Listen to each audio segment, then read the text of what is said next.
ભાજપના ઉમેદવારને લઈને મોટા સમાચાર હાલમાં મળી રહ્યા છે, જે અમે આપને જણાવીએ કે ભાજપના સિદ્ધપુરથી બળવંતસિંહ રાજપૂતને મળી શકે છે ટિકિટ। જી હા, બળવંતસિંહ કે જેઓ રાજ્યસભામાં ગયા હતા પરંતુ સાંસદ ન બની શક્યા અને હવે તેઓની ટિકિટ મળી શકે છે। પાર્ટીથી કનુભાઈ દેસાઈને મળી શકે છે ટિકિટ। અલ્પેશ ઠાકોરને રાધનપુરથી મળી શકે છે ટિકિટ। પરણું કરી રહ્યા છે તેઓને આ લાભ થઈ શકે છે। વરરાજા બની શકે છે રાધનપુરથી। પરણવાની ઈચ્છા તેઓએ વ્યક્ત કરી હતી ને હવે તેઓને જનતા પરણાવે છે કે નહીં જોવાનું રહેશે, પરંતુ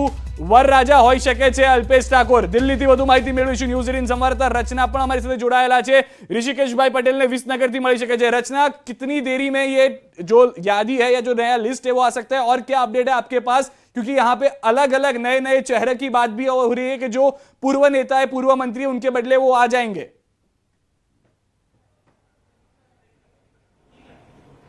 देखिए सिद्धार्थ, जिस तरीके से केंद्रीय चुनाव समिति की बैठक चल रही है और जो नाम आए हैं जिन्होंने चुनाव ना लड़ने की इच्छा जताई है, और अभी सूत्रों के हवाले से हमारे पास जो लिस्ट आई है जिसमें कि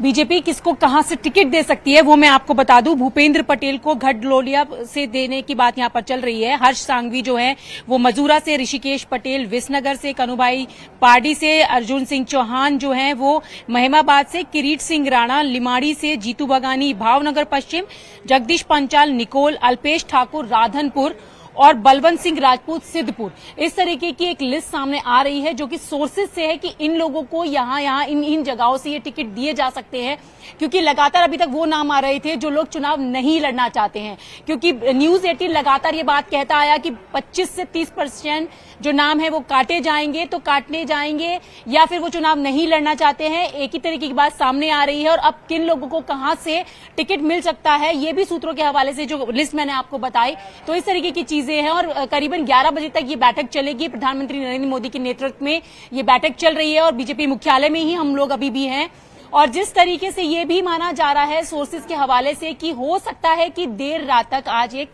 लिस्ट जारी की जाए, क्योंकि 10 नवंबर को पहले ही हम कह रहे थे कि एक लिस्ट जारी होगी बीजेपी की तरफ से, जो कि सूत्रों के हवाले से थी। लेकिन आज अगर ये पूरी जो बैठक है वो खत्म हो जाती है, विचार मंथन के बाद जो अंतिम मोहर है उम्मीदवारों के नाम पर वो लग जाती है, तो हो सकता है कि पहली लिस्ट आज देर रात भी जारी हो सकती है। यहाँ पे जिस तरह से रचना तारीख लोगों के नाम आ रहे हैं, क्या ये भी हो सकता है कि थोड़ी ही समय के अंदर, क्योंकि जिस तरह से सबके नाम आने शुरू हो चुके हैं, यहाँ पे भी गुजरात में भी अलग अलग नाम सामने आ रहे हैं कि जिसमें वडोदरा है, पूर्व राजकोट पश्चिम है जो पूर्व मुख्यमंत्री की जगह रही हुई है। क्या हो सकता है कि एक आध घंटे के अंदर ही एक नई लिस्ट आ जाए उम्मीदवारों की? जी बिल्कुल सिद्धार्थ, हो सकता है, क्योंकि 8:30 अभी बज रहे हैं और बैठक 10, 10:30, 11 बजे तक चलेगी। तो बैठक खत्म होते ही हो सकता है कि एक जो पहली लिस्ट है जिसका इंतजार सभी कर रहे हैं कि कौन से वो उम्मीदवार होंगे बीजेपी की तरफ से जो चुनावी मैदान में उतरेंगे, उनके नाम सामने आ जाए। क्योंकि जिस तरीके से सोर्सेज के हवाले से नाम सामने आ रहे हैं, अंतिम मोहर लगना बाकी है और उसके बाद बीजेपी अब ज्यादा इंतजार नहीं कराएगी, क्योंकि समय भी बेहद कम बचा है और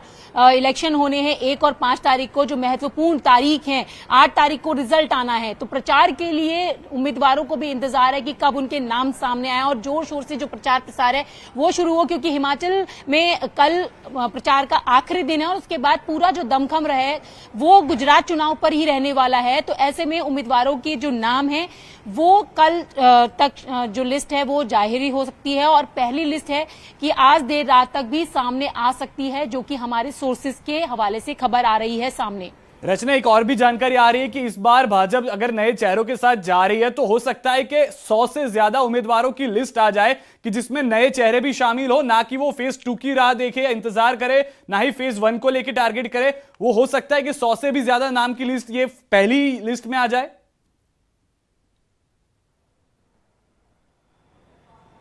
बिल्कुल, देखिए लगातार हम यही बात कह रहे थे कि नए चेहरे शामिल होंगे, क्योंकि नए चेहरों को चुनावी मैदान में उतारने की तैयारी की बात पहले से ही हम लोग कहते आए हैं और जो पुराने चेहरे हैं जिनको रिप्लेस किया जा रहा है नए चेहरों में, तो वो 100 के करीब जो नए चेहरे हैं वो सामने हो सकते हैं, क्योंकि अगर हम कांग्रेस की बात करें तो 43 नाम जो है उम्मीदवारों के वो सामने आ चुके हैं और आज देर रात कांग्रेस की भी दूसरी लिस्ट आने की बात कही जा रही है। तो ऐसे में पहली लिस्ट जो है वो 100 उम्मीदवारों के नाम की बीजेपी जाहिर कर सकती है, सामने ला सकती है। ये इस तरीके की जो खबरें हैं वो सामने से आ रही है। और नए चेहरों की बात अगर हम करें तो हम लगातार ये बात कह रहे थे कि नए चेहरे शामिल होंगे, युवा चेहरे शामिल होंगे, क्योंकि जिस तरीके से पूरी कैबिनेट एक तरीके से बदली गई थी, विजय रूपानी जब सीएम थे उनको रिप्लेस करके भूपेंद्र पटेल को लाया गया था, तो इस बार एक नया एक्सपेरिमेंट बीजेपी यहां पे करने के मूड में नजर आ रही है। और सबसे बड़ी बात है कि जो बैठकों का दौर चल रहा है वो बैठकें सिर्फ इसीलिए कि किसी तरीके की कोई नाराजगी कहीं पर ना हो, किसी तरीके की कोई विवाद की स्थिति ना हो। और